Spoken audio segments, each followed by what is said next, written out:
Today I am going to talk about one of the recent work that we had been working on. It's a kind of a project that we started working in 2023, and it took almost a year to work out on this kind of a project that what we had envisaged at that time. So the title of the talk goes like a new global measure of teleportation in quantum network.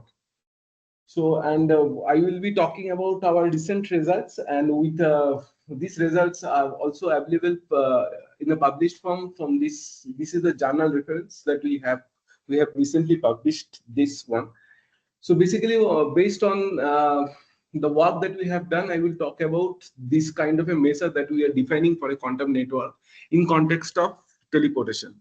So, so how do I plan my talk? I try to give give some background and motivation. Why should we do research on these kind of topics, and why it is so important in the context of quantum network?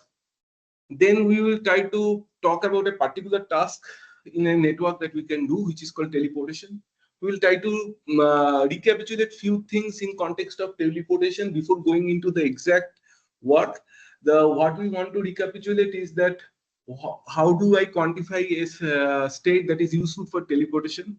What can be called as a resource state for teleportation?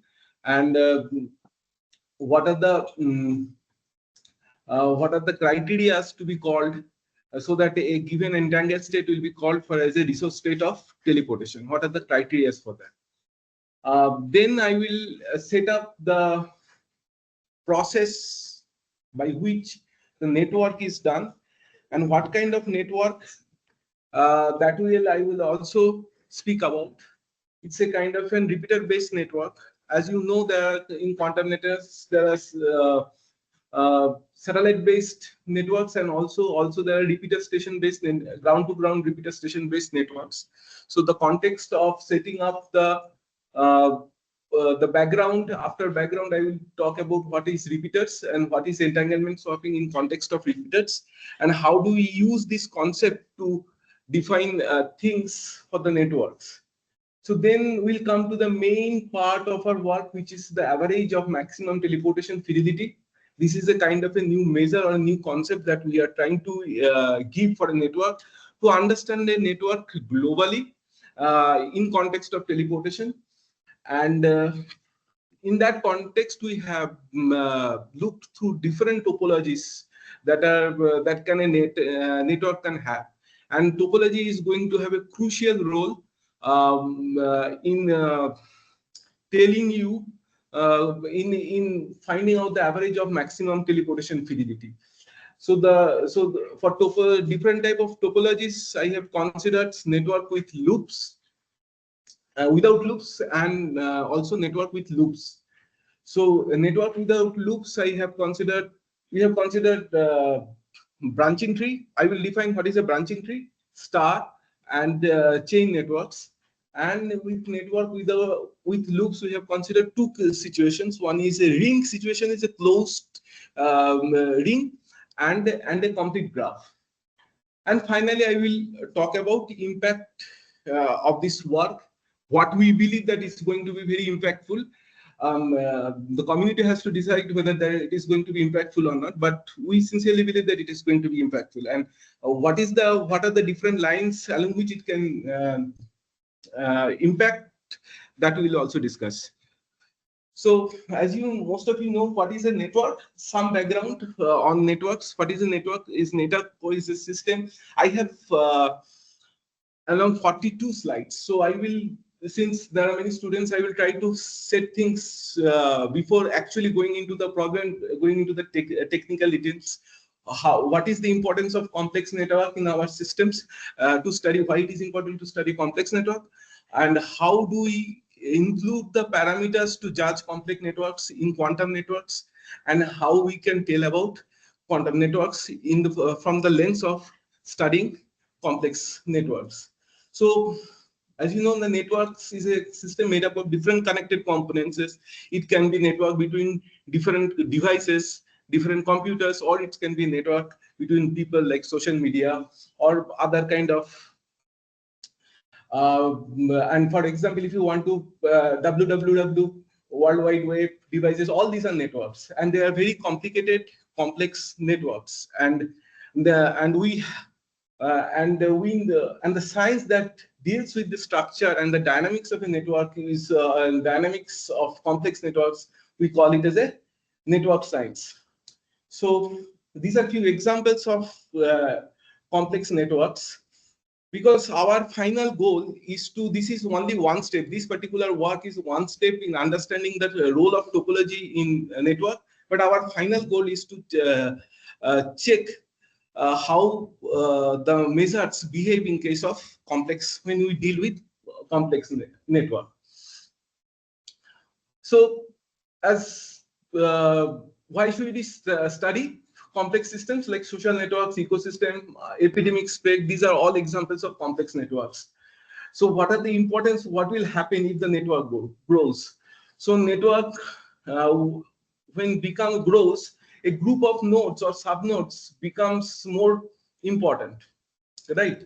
So as there are lots of connections with that particular group of nodes and there are a lot of subnetworks that are created within the hub, and some nodes becomes very plays a pivotal role in the flow of information, in handling traffic or the influence across the networks.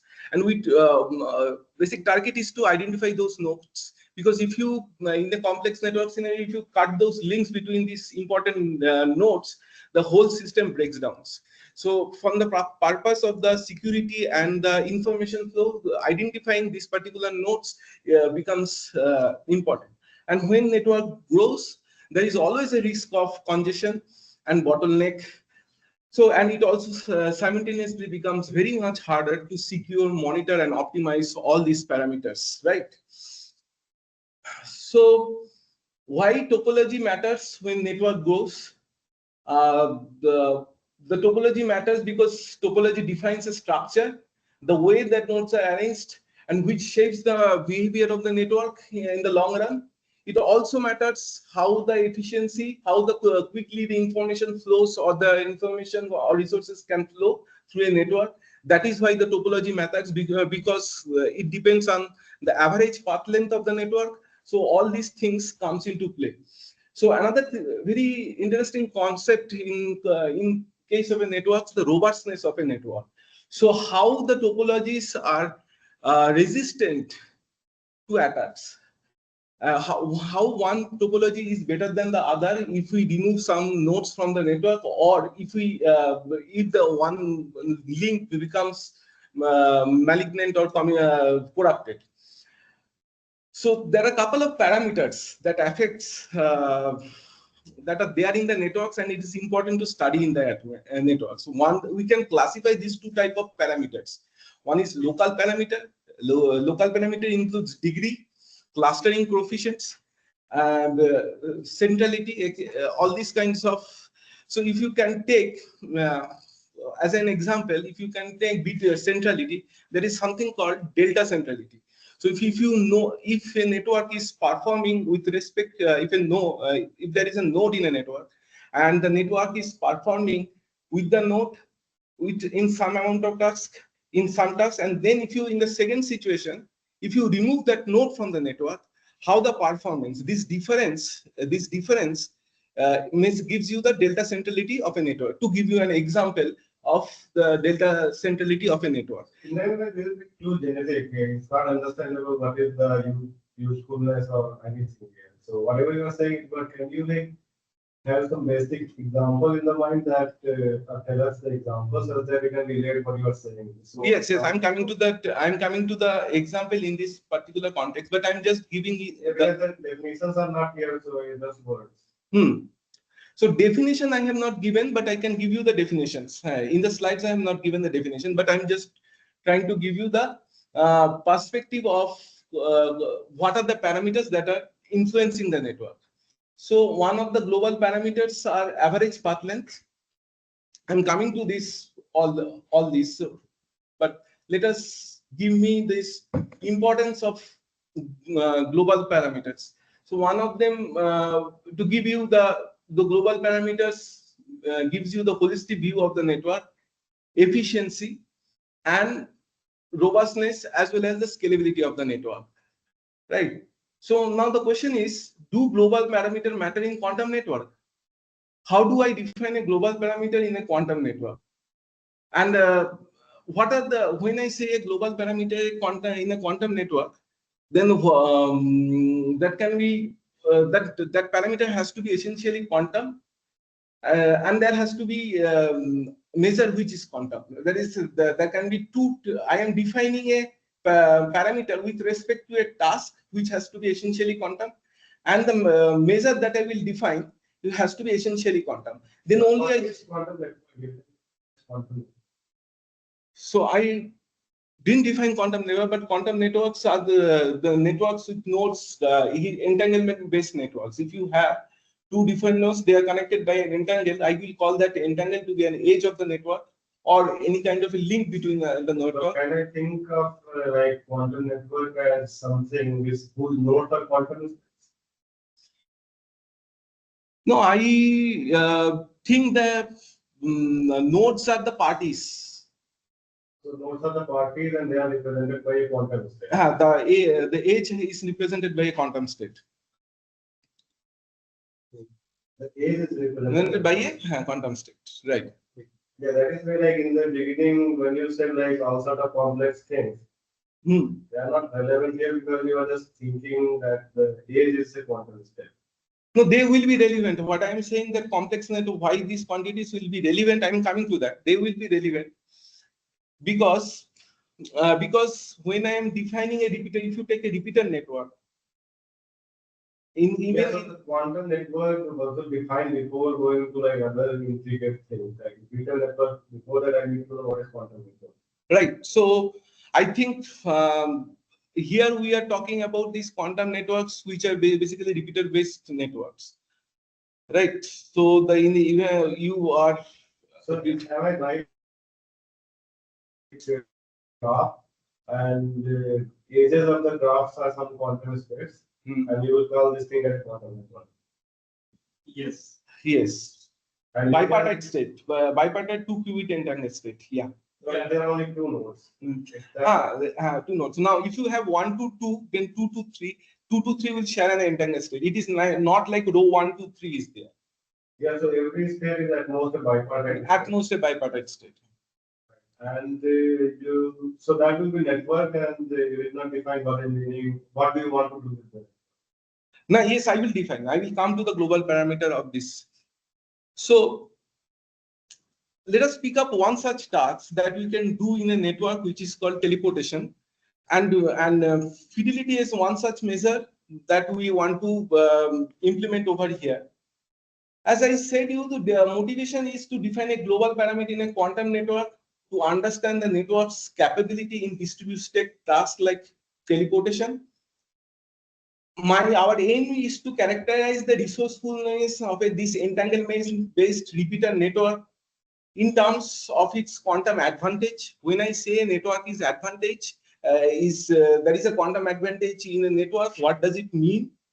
How does it different from a particular link to have an advantage in carrying out a process, or how the quantum advantage can be envisaged in an entire network with respect to that task when I am carrying out the task and across every nodes in that network. So in that sense, we are talking about quantum advantage. So we will talk about that. Eventually, target is to ranking the network in terms of their abilities for a particular choice of nodes and input parameters that are given along with the edges. So let us go back to a few basic things. Those who are not, I think you all will be aware of these results, but for the students who are joining for the first time, to make them aware of the few results that was there, which was given by the Hordokis in the teleportations, Bell inequalities and inseparability paper in 1996. So what is when a state? All of you know that the teleportation is a process of sending an unknown quantum information from one location to another. with the help of a shared entangled state. Now, when I shall call a state useful for teleportation, see, if you do not have an entangled state, and if you want to send a 1 qubit of information from one location to another location, you have nothing other choice than if you consider this block vector, say eta1, and this estimate, the estimation is done by the another block vector eta2, you take the inner product and you do integration over the entire block sphere, and the limit that you will get in case of 2 qubit state, it is 2 by 3. But if it is a d-dimensional state, the limit will come out to be d by d plus 1. This is the classical limit because you are not taking any entangled resource to start with. However, with an entangled resource, that can happen that you can get a fidelity more than 2 by 3. Now, it is given that but it is not like that every entangled state will give you a fidelity greater than 2 by 3 to begin with, right? So entanglement and teleportation may not be synonymous as long as we are not doing anything with the entangled state. A entangled state can be made useful for teleportation by doing local operation and other kind of an operation, classical communication. But given an entangled state, it is not synonymous that it is useful for teleportation. An example of an entangled state which is useful for not useful for teleportation was first given in this paper. There is a given example of an entangled state which is entangled as it violates violates the Paris-Orado criteria, and but it is not useful for teleportation. Now, how this is the same reference. In the same reference, how I will quantify a state that is useful for teleportation. You are starting with a 2 qubit density matrices, and the Horobeki brothers had actually told out if you start with, if this is a resource state shared between Alice and Bob, and the teleportation fidelity of this resource state will come out to be F max, where n rho is trace of T dagger T. T is the correlation matrix which is made up of these elements T11, T12, but Tij is nothing but trace of rho sigma I cross sigma I. So if n rho is defined by this quantity. Now, if the states with n rho greater than 1, then we will have F max rho greater than 2 by 3, right? And so whenever this F max rho is greater than 2 by 3, we will say that the state is having a quantum advantage in context of teleportation because it is able to teleport the state with a fidelity more than 2 by 3, which is the classical limit when there is no entanglement. So in that perspective, we call that particular state as a resource. And if you take this to be as a base state, you can easily find out this F max rho will be coming out to be 1. That means you are able to teleport the state perfectly without perfectly, right? Now, if you take, we start with our model as an Werner state, because here the network that I have considered, we have considered over here is made up, each link is made up of a Werner state. So we can study the entire spectrum of the how the network varies with the different degrees of P. So if you start with a Werner state, it is interesting to know that the Werner state, this teleportation fidelity will come out to be 1 plus P by 2. Now this will be greater than 2 by 3 whenever P is greater than 1 by 3. Now for Werner state, the Werner state is entangled also for P greater than 1 by 3. What is P? So rho equal to trace of T diagonal. What is P? P is the correlation matrix. Oh, P is there. Okay. What is correlation? So these are the coefficients. This correlation matrix is Tij, T11, T12, T13. So Tij is nothing but if you take trace of rho sigma I cross sigma j. You are representing the SU2 group. So this can be written down. Any density matrix can be written down in this form, right? Now, see, the quantum advantage happens when F max rho Werner is greater than 2 by 3. Now this is exactly equivalent to P greater than 1 by 3. So I am coming to the point that whenever whenever the one state itself is an entangled, it is entangled. Yes. So this row is the state that is used for teleportation. The row is the state that is shared between Alice and Bob, useful. And this is not the state that I am sending. Yeah. This is the state that makes the action possible, right? So whenever P is greater than 1/3, the state is also entangled. So in case of one state, the entanglement and the ability of teleportation are synonymous. I give you an example. In the previous slide, I told you there is an example where there is an entangled state which is not useful for teleportation. So in case of one state, the entanglement and the teleportation are synonymous. So whatever we are finding out for teleportation also holds for the entanglement distribution. But it is not true for every mixed states. Indranil, sorry, I have a very stupid question. So in Please. equation 1, so rho is an arbitrary 2-qubit state, is it? Right, right. Yeah. So I was a bit curious. Okay, this is very basic, so it's a bit embarrassing as well. But why do we not have freedom in controlling the coefficients of the first 3 terms? Like, why do we only have freedom in choosing the coefficients of the last term? Sorry, this is a typo. So that will be summation Ri sigma I cross I and sigma okay. I cross sigma. That is a typo. Sorry. Oh, Thanks okay, for okay. Yes, okay. yes. I think there should be coefficients in the first 2 terms also. yeah, Ri and Sj. Also in identity, right? I guess, because you can also trade off. Yeah. Okay. Sorry. Let's go. Okay. Thanks. In equation 3, what's capital P? In equation 3, what is P? Oh, this is the capital P is the projector. This is psi minus outer product. So, see, now what is entanglement? I will talk about repeater and entanglement swapping. So, suppose you want to establish entanglement between 1 and 5.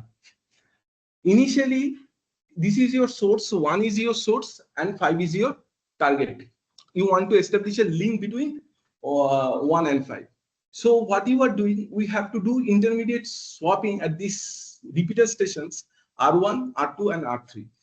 So once you do the swapping on the R1, real state measurement on R1, then an entanglement is established between 1 and R2, right? And similarly, if you want to establish the entanglement between 1 and R3, you have to do a swapping. This is a sequential swapping that you have to do between this is called remote entanglement distribution. So there are 2 distant nodes that you are there in the network. If you want to create an entanglement between these 2 distant nodes, you have intermediate repeater station where you can do the swapping. So just for revising these things, how these swappings works. So if you start with an one state between Alice and Bob, row 1, 2, and similarly there is another one state between Bob and Charlie, row 2, 3, then row 1, 2 and row 2, 3 can be written in this way. That so each of these one states will have a teleportation fidelity, as I have shown in the previous slide, 1 plus p/2. After swapping, the output, the entangled state that we will get, row 1, 3, row 1, 3, which is given by this state. So it has been checked multiple times. If you do the swapping with a sequence of one states, you will only raise the power of p. So the factor p. So p. So it's see you are what is happening here. So you are having measurement like well measurement on part 2, right? In the intermediate station. This is the Now, what is happening here? The final link is becoming dependent on the path length. So how many intermediate edges are there? Right. So the final link, the source and the target, the link becomes dependent on the path length, because this will play a very crucial factor in the network to determine the network. It's only in the case of Werner experiment. It is only in a very good point. It is only in the case of, and we cannot directly say for enemy it will not work out in this way. In the case of one state, absolutely right. Why are we using only one? Is it? So there are multiple reasons why I'm using the one state. So one particular reason is a one state gives you a spectrum to understand from the separability to entanglement. This is one particular reason. So I have also talked with many other people who are working on the in the experimental network. They say they finally get one state because of the depolarizing noise between the nothing. So one state is a kind of a realistic scenario. I will say semi-realistic scenario, not exactly the realistic scenario, because within this parameter there are multiple things gets involved, like coherence time, like distance, like and also the probability of hitting the photon hitting the target. Multiple things get inside this P. But in general, the P gives you kind of a model of all the noises that can have while you are transferring the photons from one location to the another location. I'm not saying this is an exact realistic solution, but it's a kind of a semi-realistic scenario. So the example that you said in the example, so it seems like the example that you are trying to tell was PPT entangled state, right? Which was not giving you any benefit in the fidelity. No, I am not saying PPT entanglement. 2-qubit state, that is PPT entanglement. In 2-qubit state, that was not giving you. So I don't recall the state, but I can tell you exactly where in this in the paper last section they had given an example of a state which is there. I don't recall the state right now. And in fact, this network by design cannot have any PPT entanglement. No. Because it's not recorded. And especially for that reason, good point. Especially for that reason, there is a two different type of witness, which is called one is called teleportation witness, another called entanglement witness. Teleportation witness, you have to show the state that is not useful for teleportation, convex and compact. You just cannot say that it is say separable states.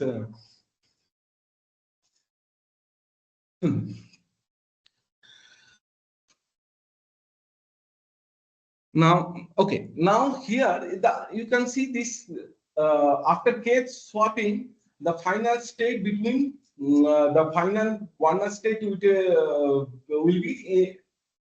with this coefficient. Now, also obvious that if I perform other measurement than bell measurement for swapping, I will get worse result. Yeah.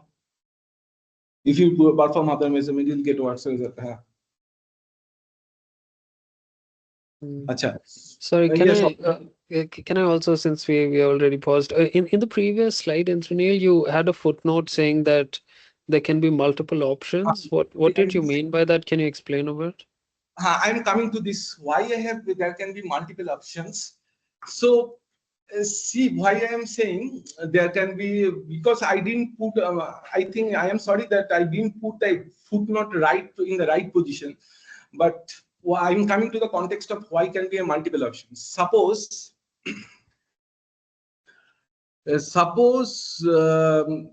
once you do the Bell state measurement, the entanglement gets destroyed, right? Once you share this entanglement between S and R1 and R1 and R2, right? Once you do this Bell state measurement, there is no further entanglement between 1 and 2 and 2 and 3, and there is only entanglement between 1 and 3. Now, in a network, while you are considering different paths, you need to again establish an entanglement between I and J node. So there is not a single entanglement is there between I and J node. To clarify that point, we consider that there is an ensemble of entanglement that exists between each of these nodes, because once it is used to establish the link, then the one pair is gone. Am I clear? Okay, so this was in response to the options comment, is it? I Sorry. didn't understand what the different options are.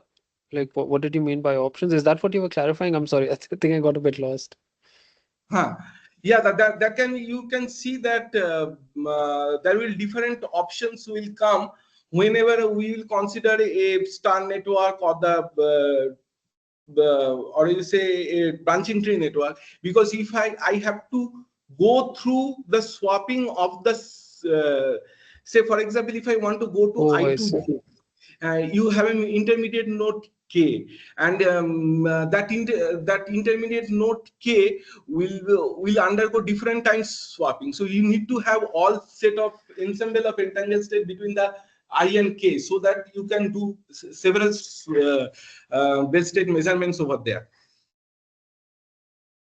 So the different swappings are like the different sequences of swapping is what you're calling the different options. Is that what you mean?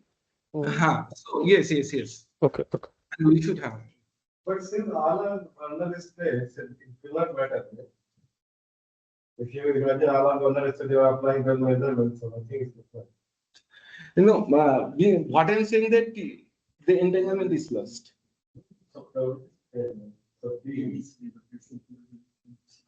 it possible that there will be different length of the different lengths is there then? Different lengths.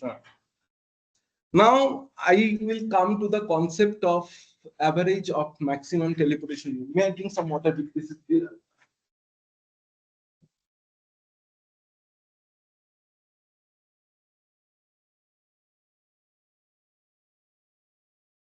But before going this, look at this in entanglement swapping. Now, if you have a different instead of a single p, if you have a different p values, so every link is every entangle, you can assume that every entangle state is corrupted to a different extent. I know that if you want to go from here and there, you want the minimum node between you, right? So I will not consider any network which will require more swapping combination. Yes, you will consider the minimum node. No. What is the question once again? I know you want to go 1,000 kilometers, and if I can do away with only one node in between, then I will do that. If you come up with me and say, okay, at 200 kilometers, I will put nodes. From one node to another node, there can be multiple paths. But I will take the Shortest path. path. Consider other things. Correct. You will take the shortest path, consider anything. But the shortest path will be fine if all PIs are same. But the shortest path may not be fine because if PIs are different, some small PIs with a larger number. In this example, you are considering. In this example, is a very straight case. It is a chain. It is just a chain. But there are not only chains, there are other topologies.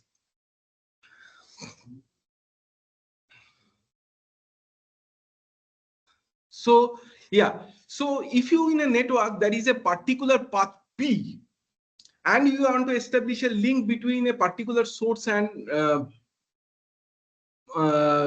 target, and you have k intermediate links between this source and target, then the final link between the final link established between the source S and target T will have a teleportation fidelity 1 plus pk by 2, right? So consider all possible such S and T pairs that are present in the network, and you average over it, right? To understand the network globally, you need a quantity which will tell you that the network is on average is useful in teleportation in some sense. So consider all possible source and target that are present in the network. Now, if you have a loopless network, there is only one path between a source and target, and so the averaging over all source and target becomes averaging over all paths. But when you average, this quantum advantage zone for a network becomes different. When you average, the network tries to show its property separately than when you are fixing up a particular source and target. You will see that. So what will happen in case of a loop? So but why would I consider average? I would take maximum, right? I would take the path which has maximum fidelity, not I will not average. now I'm coming to the maximum. I think average is over all source and All source and target. I'm coming to the maximum part and telling. But I am what are you trying to do? Because I would like to have a fixed source and target. not fixing source and target. I am say so if you have a fixed source and target, there can be multiple paths. Let us say that network doesn't have a loop. So in that case, there is only one path. Well, before loop, I want to understand what you are trying to do. Hmm. Is there multiple source and multiple targets? Are there?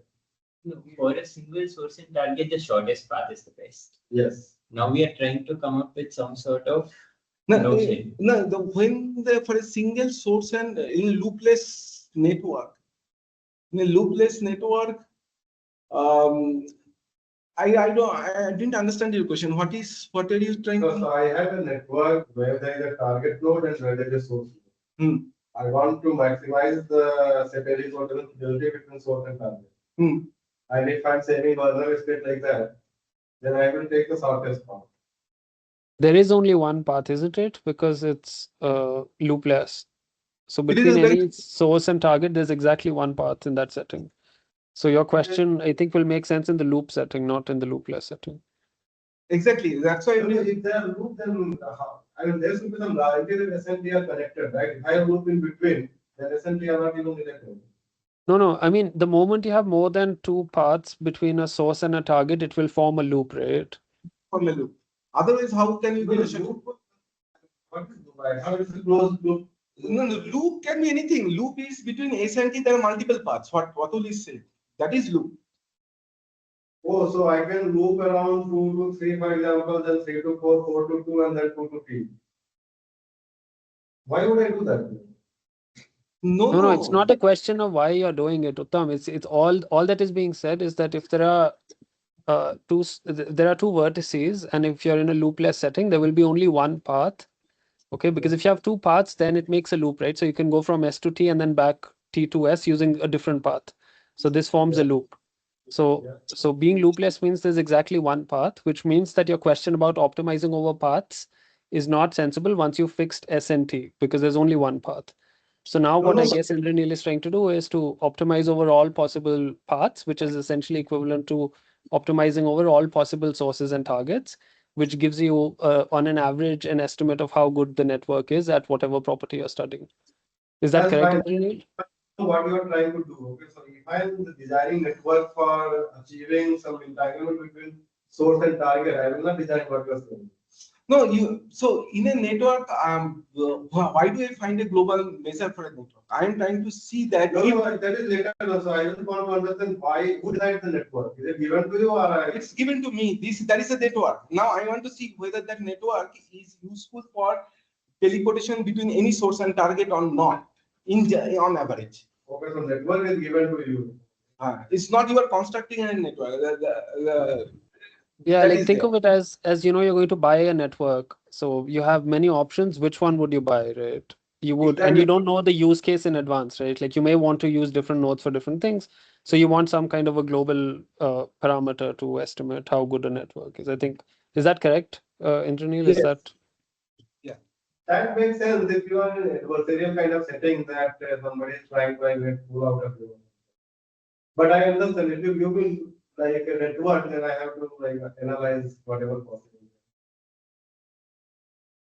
Okay. So Yeah, and I think one clarification is here we have multiple SMPs, right? Like source and target. So that is the confusion. Like initially you're seeing one source and target. So it is no order to fit. So average makes sense, otherwise. there are multiple source and target. Makes sense when you are considering source and Target, exactly. So I'm coming to that. When this average is over all possible source and targets, S and T, multiple source and target, this average is done. Now, as I was mentioning before, if you have a loop, then you choose the best path, and for that particular source and target, best path means by the path by which not necessarily has to be the shortest path. Why it is not necessary has to be shortest path, because best path is the path which will give you the maximum fidelity between these two nodes. If you have an uniform P, then obviously the shortest path, as he was telling, shortest path is the best path. But if you have a non-uniform P, then the problem becomes more complicated to find out the best path between between a source and target. Then that is why generic definition will be, once you get the best path, then you average over all possible source and targets. So Indranil, if you, for example, fix a source and a target and optimize over all network. If you fix a source and target, then what? So you have a source, you have a target, and you probably fix the number of nodes in between and optimize over all possible networks to maximize the teleportation. Do you think that it will be just one without loops? I have to think about it a bit, but I am not thinking, I didn't think in the sense of this one fixed source and target. You are given a topology of a particular network.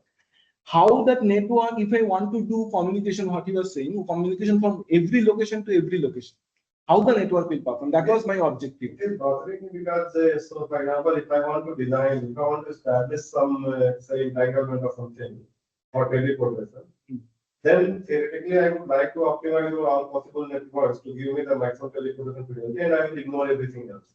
What do you mean by all possible networks? So you your limitation that, okay, So if you are given the number of vertices, I can tell you one thing. If you are given the number of nodes fixed and the input parameter of the one state fixed, I can say for the loopless topology, star will perform best.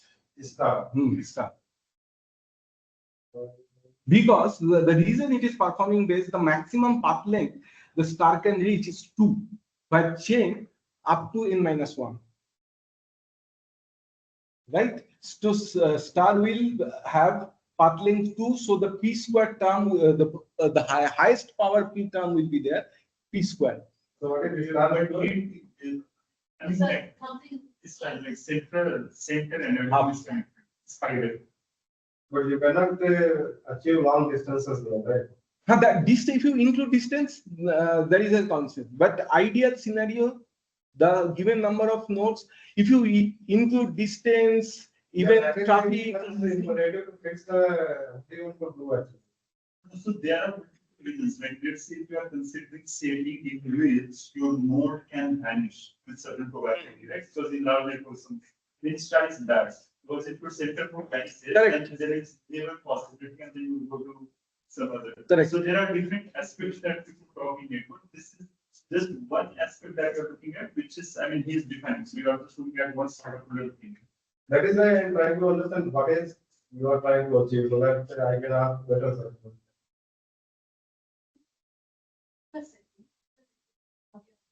So there also it's like, you can talk to the next node if you are within a certain radius. Yeah. I think here also it is that way. Here also it matters because this key. I'm sorry, can I interrupt and just suggest that we let the speaker continue and not, other settings we can discuss afterwards maybe, because we're a little bit short on time. I'm sorry.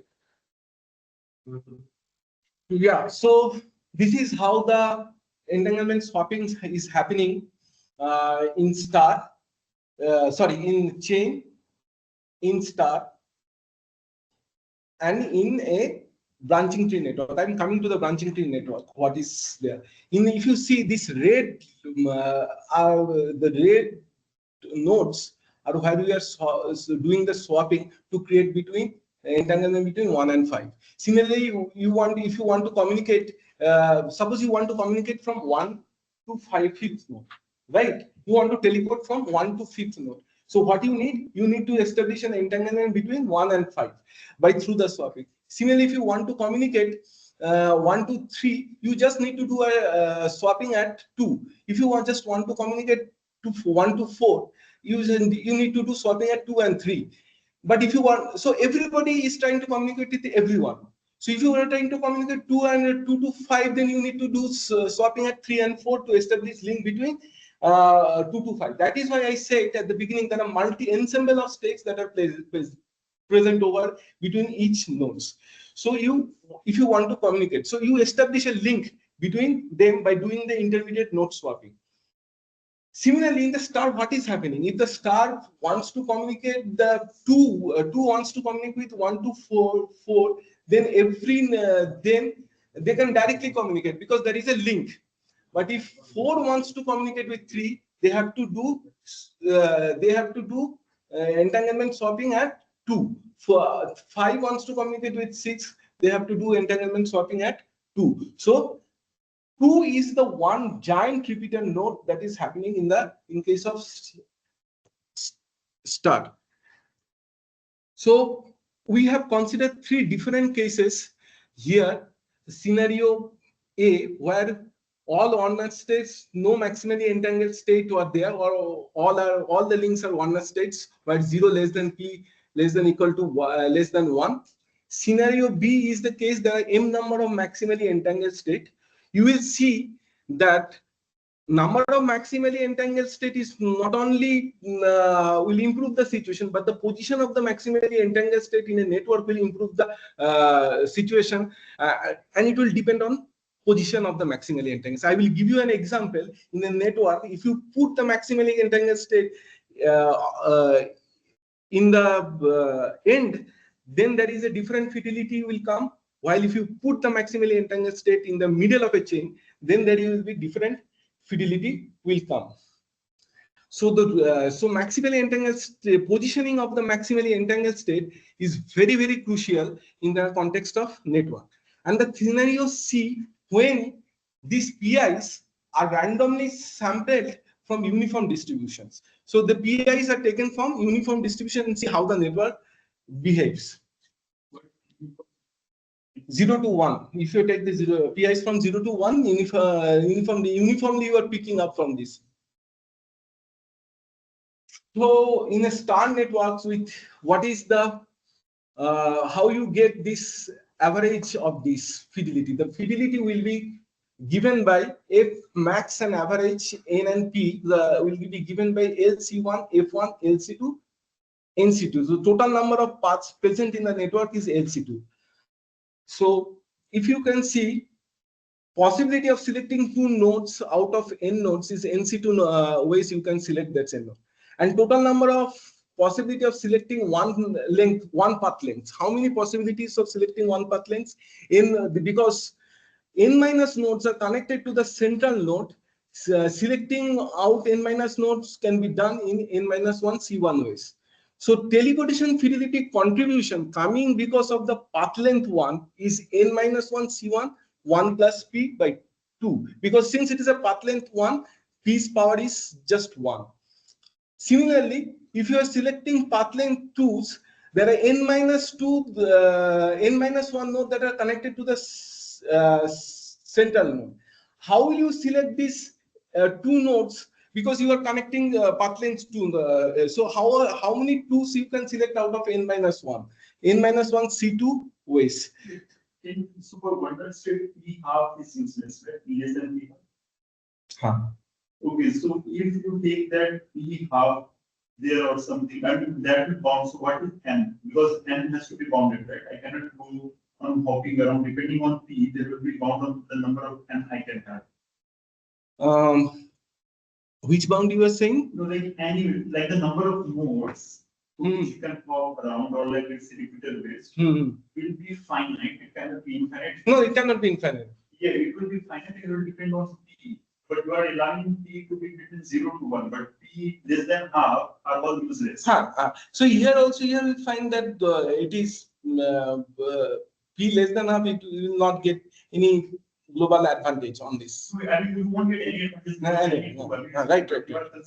Just for sake of the analytic, I just put 0 to P less than 1. But you are right, in that. So that will also bound, like if you go back. That will also bound the number of hooks you can have, right? Because it is 1 plus e to the power n by 2. Right. Now, if n is way too large, then that will, so it is some finite number. Yes, I think you are right. It will bound, but I have not checked that bound. Sorry. But here, the path length is at most 2, right? Which is This is star topology, so the path length. this. No. Can you go to Path length. So are you talking about chain or star? No, I'm talking about all. Source and target. like so this scenario is for star network, so the path length is at most. At most 2. Yeah, So but then- then P will be more than P. More- is limit on P. P is more. Yeah, there is a limit on P, but But the star target length can be anything. Yeah. Yeah, so this is how you calculate if average max NP for chain network. It is easy to understand because out of these NC2 possible paths, n-1 have paths will have length 1, and n-2 will have length 2, and n-L will have length L. So this is how the different path length distributions will be happen. So if you have path length 1, now how many such number of path length 1 we will have? n-1. And the teleportation capacity, I see in contribution to, because of this n-1, one length path is n-1, 1 plus p by 2, n-2, 1 plus p square by 2. And finally, we will have this n-1 of path length number 1, which is of 1 plus p to the power n-. Yes, see, the problem that I think would arise here is when you have curve which is 1 plus p to the power L, Yeah. right? Mm-hmm. Now, there is a threshold below which it is useless. Yes. But you are taking that contribution into your teleportation, fidelity of teleportation. You are taking that contribution, whereas it is useless. It is not, it will rather kill it, but you are still taking. And then average can sum up to some higher value which is redundant. So there can be some other topology based on your measure itself, which is being better, but that will be less than what. So you're saying Like P is to the power L, right? it should be like min of 2 by 3, sorry, max of 2 Yes, by you 3. have to remove because Right, because so are then there is illness in sense like there is one topology which is actually better, but you are getting this metric to be low. Okay. Okay, then metric is not faithful in that sense. That is why it's better to take P for which it is redundant, you don't take that P. But you are And taking, you are saying that. algorithm, don't take that. No. Okay.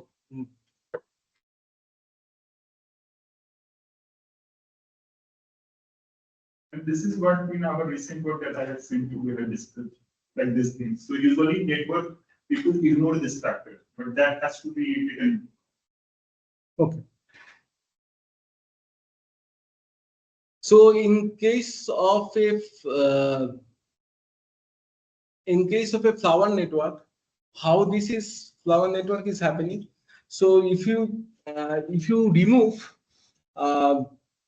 these two edges, these two nodes, right, and join in the what are you doing in a flower network? We are starting with n nodes and n-1 links. All links have same weight. I will say that k intermediate flower is obtained after transferring k nodes from this chain to a star. How it is getting transferred? This is getting transferred in this way. So the last two nodes are getting added and forming a star, and this star as well as a amalgamation of a chain. So you start with 6 nodes, 4, 5, 6, 2 k is equal to 2, this k is equal to 2 is getting added. So what will have now the star, it can be viewed as a star with k plus 3 nodes plus a chain with n minus, since you have removed, it will have n minus k minus 2 nodes and this amount of links. And the first contribution is coming, because of the star part, the star part, and the second contribution is coming because of the chain part. And this is also the intermediate, this contribution is coming. If you take this overlapping paths, this contribution is coming because of the overlapping paths, which can, for n is equal to 6 and k is equal to 2, this overlapping path can contribute actually up to 3, right? Path length 1, 2, 3, 1, 1, 2, 3, 1, 2, 3. So because of the overlapping paths, and this particular thing can be considered, considered as a star with 5 nodes. This particular thing can be considered as a chain with 2 nodes. the fidelity contribution will come from this particular star, this particular change, and all these overlapping paths.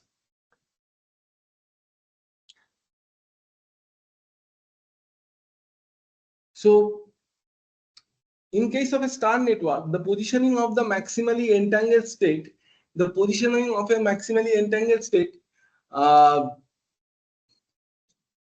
is not going to matter, but the number of the maximally entangled states will going to matter.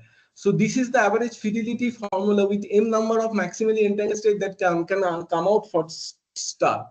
So if you have m maximally entangled state, and then in the whole network there is n minus 1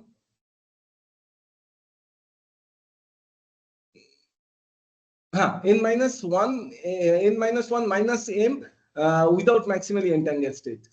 Now for one path length 1, so for one path length there are two options. Number 1, the path is maximally entangled. Number 2, the path is without maximally entangled. The teleportation fidelity for one path length, so m maximally entangled with path length 1 and n minus m minus 1 a non-maximally entangled state with path length 1. So maximally entangled state, if your m paths are of maximally entangled state, that means this is p to the power 0, that becomes 1. So it becomes, the fidelity contribution becomes 1. 1 plus 1, 2 divided by 2. And this particular context, 1 plus, because there is, all these are non-maximally entangled states, so it will be 1 plus p by 2. Now considering two path lengths in the star network, there are three possibilities. Both the edges are maximally entangled, both edges are without maximally entangled state, one of the edge is maximally entangled state.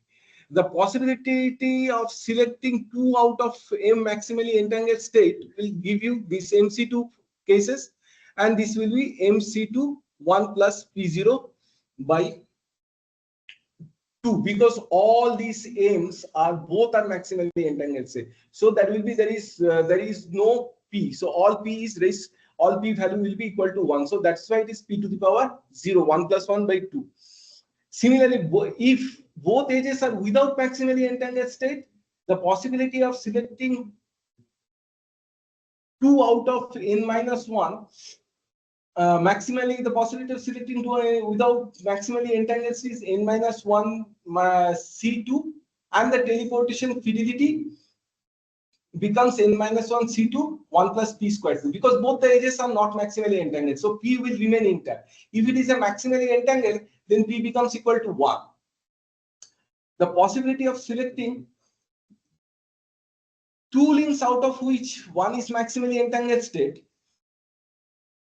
can be evaluated by this quantity, and this is the number of possible cases, and this is because because of the 2 links one is maximally entangled, this is 1 plus p by 2.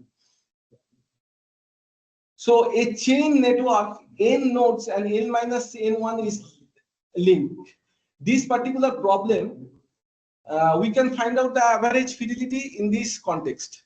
We can consider this problem to be a binary string arrangement where any links are considered as 0 and each p link is considered as 1. So say there is a rack of m zeros and l minus m ones. So if you can count the possibility of arrangements of binary strings of length 1 less than l, so then if you this is a standard problem. If you can isomorphic to this problem, you can find out the average fidelity.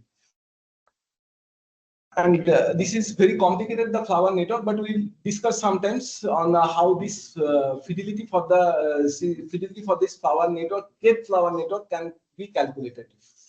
So what are the? So I'm quickly rushing through. What are the takeaways from the role of a maximally entangled state? For a star network, the number of maximally entangled states on the network, the number of maximally only matters. However, for chain and flower network, both position and number of maximally entangled state will matter. Take this simple example. You have 4 nodes. These 2 are Werner states for parameterized by P. However, this one is a maximally entangled state which is parameterized by 1. P-value is 1 in that case. So if you have maximally entangled state here, then average fidelity will come out to be 0.77. If you have the maximally entangled state over here, but both the nodes, number of nodes are same. However, the position, number of maximally entangled state is also same. However, the position of the maximally entangled state will matter as the average fidelity will come out to be 0.75. So there is an interesting observation over here. The interesting observation is that the maximally entangled state position is mattering because we are finding out the average fidelity. If you want to just look at the source and target, there is the same number of maximally entangled state in each of this scenario. But how much this maximally entangled state is contributing in which path, that becomes irrelevant if there is one source and target. But however, if you consider all possible communication for this network size of n is equal to 4, then you can see that this network performs this link performs better than this link in the average fidelity. This fidelity, but what does it say? Like let's say that this fidelity of one topology is more than the other. What would it mean? It means on an average, this topology is more useful for communication. But again, that is what this for, right? Like you are adding the contributions which are not useful. So in that sense, it doesn't really say that. Right? But that scaling will be there. I think I understand what you are saying. The scaling will be there. The average, because when I am saying, you are saying that here I mean, this linear suit is very clear because you are doing a visible entangled state in between. So let's say if the first one wants to have entangled or the second one, that's the thing. In general, for the topology, the metric that you are giving is taking into probabilities which are not, like even if there is no use, I cannot use it for teleportation and stating that right? Because the one state and since so that can possibly increase my average or decrease average. So I'm not sure like how this metric is helpful. Like if it is really helpful, because then one has to prove that it, like when I'm comparing to, then I have to show that yes, no matter what I do, like this is more resourceful than other. Yeah, but you are saying that is up to certain limit, p-value is not useful. Yeah, like I'm seeing it matters on p-value. Like let's see if my what are the fidelity, single fidelity, if it is below which is making it separable, then it is useless. But p can be 0.49, and I am adding it when I'm converting average fidelity. Right, because you are one plus. But we are not putting any cutoff that okay, probability is below this threshold, then we are not. You are giving penalty. We are not giving penalty. You can give a penalty over there, but our consideration of a not useful as a network comes from a different paradigm. I understand what you are saying, and I saying that you on hand by hand you can put that penalty. Yeah, because I mean you are comparing two topology, right? So if and you are saying that one is useful than the other based on this metric. Yes. Now in this metric, I am so there are terms which are ill, which can be ill, like which are not really taking into account when my neighborhood is great, but I'm still counting them. So, if I get it correctly, we know that classically, even without any entanglement, we can do it with fidelity 2/2. But here, because this 1 plus p to the L by 2 might end up being lesser than 2/3, which is actually worse than like what I can do practically. Yeah, so you can say something like that. Because one has to take that into account. Otherwise, if I'm adding it terms, then one could be more than another. So in it the doesn't compare with. during the average, you're saying we should take max of 2/3, comma. Yes, if something is about then only you calculate, and if there is more pass or something, then we take that. The max of between whom and what? And we use this fidelity. See, there is threshold below 100 probability, it is useless, right? That is not reflected in your formula. Now, in the for a simple one state that there is a threshold under which this is not useful. Yeah, so now you are calculating at this fidelity over different paths. like fidelity is coupled to a different path. So in some path, I'm saying your fidelity could be below 2/3, but that is not reflected here because you're taking that into account. You're counting that. Yeah, yeah. So if I count that, then things will be some more, right? But how I'm taking average, it is not reflected. I'm saying it is not really reflected in the. See. So if for a given path, I'm coming to these slides. So let me show you this one. How do you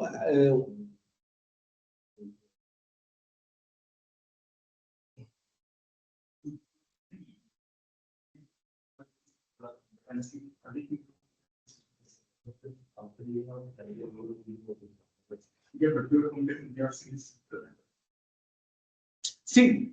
This is one way we can do our interpretation. So one of the interpretations, just like you were saying, when I say network is useful, there are the multiple interpretations that we are putting here. When I say network is useful, at least one path in the network shows quantum advantage, and all paths in the network shows quantum advantage. Just like what you were mentioning, that E of this, if you consider the path S and T, and the path which show the advantage is greater than 2/3, right? So you all paths in this network show quantum advantage. So this is one possibility that we also check, that when every source and target is there. But we have considered this is mainly considered this, but we have never excluded the what we are showing. For example, if you look in this is the zone where the sign, this blue zone is actually showing by our way of doing the where there the network is advantageous. But what you are saying, everything beyond your definition is this dashed line. When every source and targets having this advantage, then I am going. So we have also considered that case. So this interpretation is this thing. I agree. I am not disagreeing it. So what you, according to this definition, anything beyond this dash line is advantageous, right side of this dash line. According to our definition, everything blue is advantageous. Right. So exactly the point that you are saying, that every source and target, if it is useful, then we will only consider it. Not that. I was saying something. I'm saying in your fidelity expression, average fidelity expression, there are terms which depends on number of nodes and probabilities. Right? Now, in some cases, the number of node, like let's say it is taking below 2/3 and somewhat more below 2/3. Now, as that path is useless as soon as it becomes below 2/3, right? Or let's say if it is above 0, something when it is separable state. When it is separable state, now separable state has range. But for this task, any separable state is useless. It doesn't matter whether it is 0. Path is useless below 2/3. Absolutely correct. But here you are comparing, like there can be comparison between two, like. I understand. Yeah. I got your point. But this is actually when this dash line is actually showing the case that you are telling. Means I am discarding that path if it is less than 2/3. Everything. But I'm saying 2/3. I'm saying less than separable. So consider separable state, Werner state, right? So for Werner state, there is a probability in which it is separable. Yes. So let's say that threshold is 8. It is 0 to 8 is separable.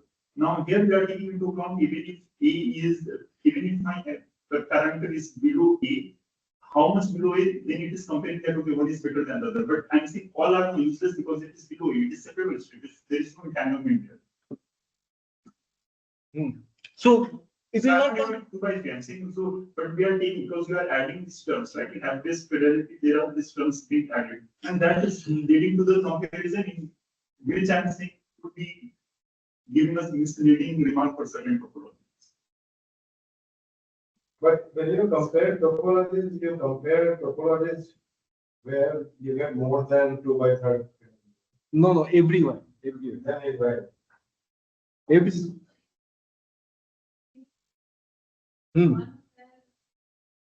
There should exist a source and target for which it is greater. So that will go through because when the average is greater than 2/3, there will certainly exist one which is greater than 2/3, right? No, I didn't. No. So your first interpretation is correct. Okay, at least one part in the network shows one advantage. That is correct. But if your average is greater than 2/3, then all parts will not have 2/3, right? So here you have other interpretations. 2 points. So last point in that.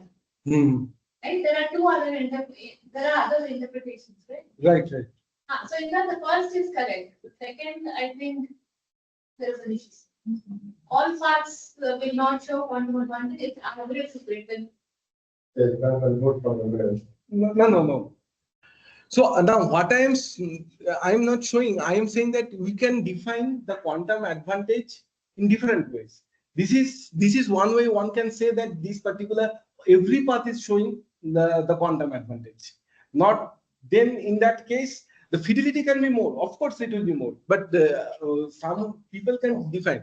I am showing that quantum advantage. We are thinking of the quantum advantage in that way that without entangled state, each path can achieve only a maximum teleportation fidelity of 2/3. So this is a very benign point. It just says that if you don't have quantum entanglement, then individual and average go from it.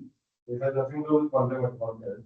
They're just saying that classically, on an average or without on an average, the maximum fidelity is 2/3. Classically, whatever all the possible paths that you are getting between a source and target, what is the worst possible situation you can have? 2/3.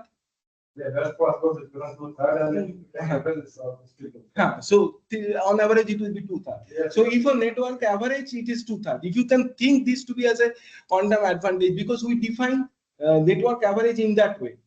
For all, if it is what you cannot do with the network. Yeah, I think there's a fact that what is it 2/3 on an average, then it is not on all parts. Yeah.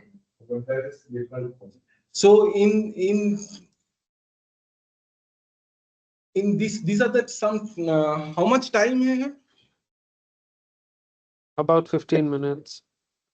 Yeah, so let me quickly go. So these are the plots on the in non-maximally entangled states. So with star, flower, and chain. And as you know that in case of not non-maximally oneness state, sorry. As you know, in case of maximally entangled state, this M is the ratio of maximally entangled state divided by the total number of edges. As you know, if you plot if average with the maximally this ratio, this is the green line represents star. This red band represents the chain, and this violet band represents the different flower networks that can be created out of this. This red band, because you know that positioning of the maximally entangled states, position of ME plays a role. So we get a band of fidelities for chain and flower. So we get a band of fidelities for chain and flowers because the position in so dots here represents the numerical simulation, and the lines are theoretical lines. So in the lower plots, we have done the simulation for n is equal to 100, and if you've done the simulation for n is equal to 100, then the right of the dash line shows all paths. This green, this blue thing shows that average fidelity is greater than 2/3 zone for what values of M and what range of P. It will be greater than this. Now, what is the implications on path length? So you can see that we have plot the F average max decreases when you go from the star to chain, right? So this is a kind of a topology from the start, then another topology, and finally we are reaching to the chain. So all these 1, 2, 3, 4, 5 topologies were shown, and here the bottom red line shows that scenario A, when everything's are everything's are Werner states, not maximally entangled states. Here, maximally entangled, but when you include the maximally entangled state, the situation from 2 to 6, you are starting to include the maximally entangled states. All graphs start to achieve quantum advantage compared to this when there is no ME in this case, right? So for M is equal, and this dashed line, blue dashed line is an scenario C when the PIs are taken from uniform distribution. So this is how large N behavior, how it will behave. The star is taken two benchmark choices for star, varying P from 0.5 to 0.9. So this is the star, and also the yellow line is the star, and the pink line is the star. So the star varies with large number of N's, how it varies, but chain quickly drops, as you can see. The chain quickly drops, the average fidelity quickly drops over there. So let us have the last part, network with loops. In network with loops, there can be in principle more than one path between a source and target. We should look for the best possible path as per our definition. For a uniform P is always the best possible path. However, this is not the case. These things I have told, this is not the case when there is a non-uniform P. A simple link can be considered as a chain with two ends connected, and a complete graph that is a direct link between each pair of nodes. That is how it can be defined. So you can easily check out the chain formula to be coming out to be is the if average backs NP, sorry, not chain, the ring formula between a two node source and target. This will the average fidelity is the contribution. FL is the contribution of the fidelity because of the path length L, and L is equal to 1 to n by 2. So this is the floor function associated with the floor functions, corresponding floor function. To give you an example of a chain 1, 2, 3, 4, think about how I count the number of paths. So going from 1 to 2, there are two possible routes: 1 to 1, 4, 3, 2. I will choose this is the best possible path. From 1 to, if you want to go from 1 to 3, 1 to 3, 1, 4, 3, both will make equal contributions.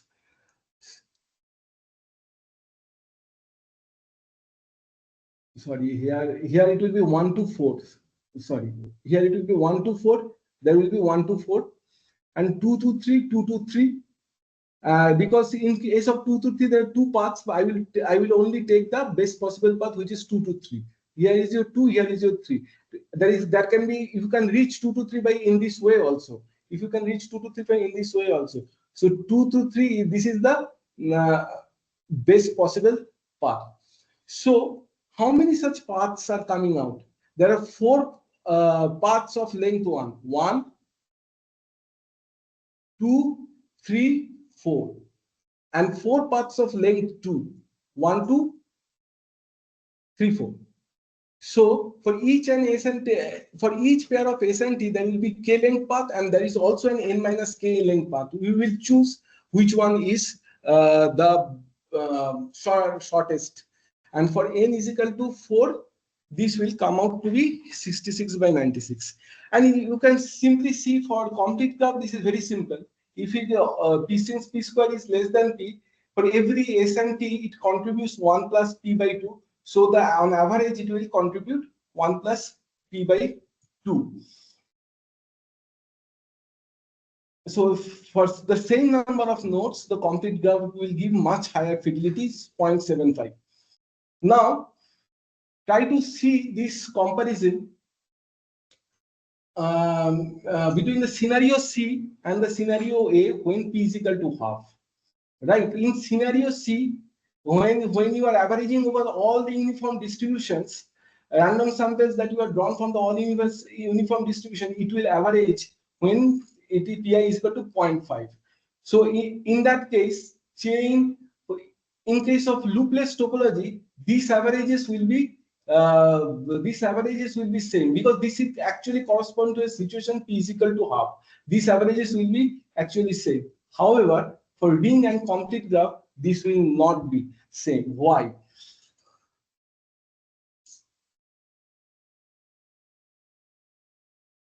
Okay.